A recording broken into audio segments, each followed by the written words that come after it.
Entre 5 et 6 ans, votre enfant a déjà un pied dans le monde des grands. Son langage, sa réflexion, son envie d'autonomie explosent. Et la meilleure façon de l'accompagner, c'est pas avec les applis, mais c'est avec vous, avec vos mots, avec votre écoute et avec les choses au quotidien. Voici les gestes qui font vraiment la différence. Le premier, le plus important, c'est toujours parler et échanger. Racontez votre journée, même les détails les plus banals. Ce matin, j'ai attendu longtemps le bus, il pleuvait, j'avais oublié mon parapluie et j'ai vu un chien tout mouillé qui secouait les oreilles, c'était très rigolo. Et puis intéressez-vous à ce que lui, il fait. Qu'est-ce que tu construis avec ces blocs ? Raconte-moi ton jeu. Qui est le héros ? S'il déforme un mot ou construit mal sa phrase, vous allez répéter tranquillement la version correcte. Par exemple, si lui, il dit « Regarde, j'ai descendu le toboggan », vous allez lui dire « Oui, bravo, tu as glissé sur le toboggan » en insistant sur ce qui a été difficile à prononcer. Vous validez ainsi son idée tout en lui donnant le bon modèle. Parlez des émotions liées à son vécu.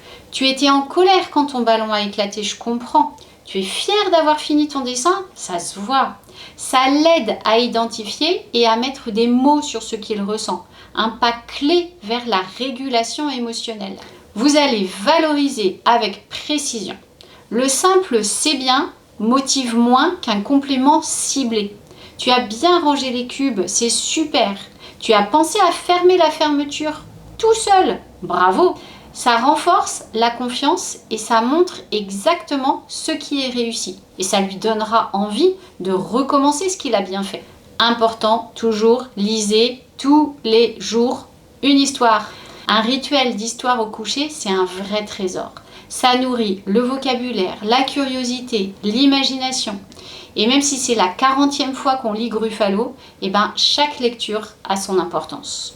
Laissez-lui le temps de chercher.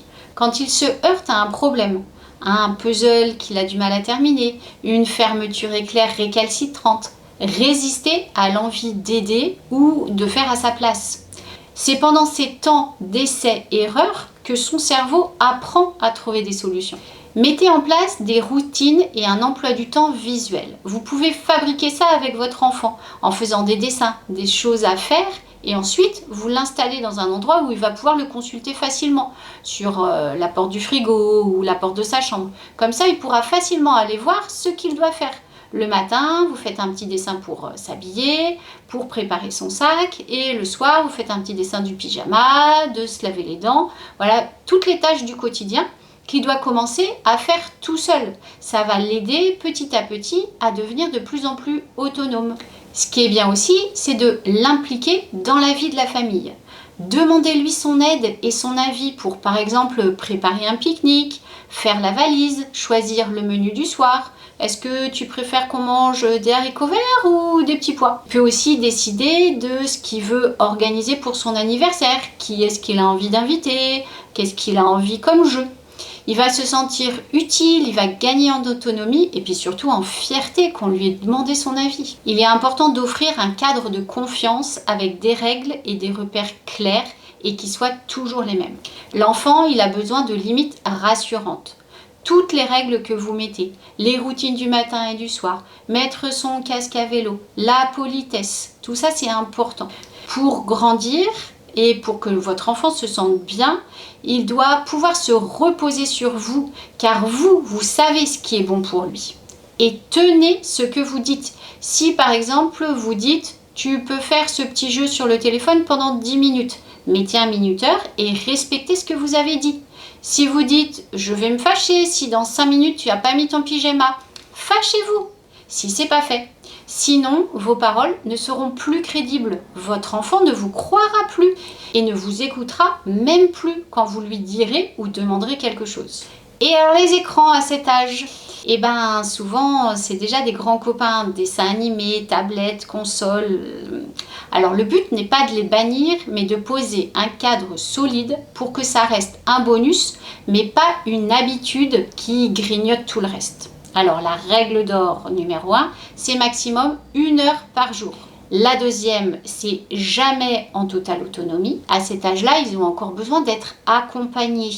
Ça va vous permettre de commenter aussi ce qu'il voit et de pouvoir en discuter. Oh, t'as vu, il a trouvé une solution. Et toi, qu'est-ce que tu aurais fait? Ça transforme le temps passif en moment d'échange et de langage. Une autre règle importante, c'est 0 écran pendant les repas et avant de dormir.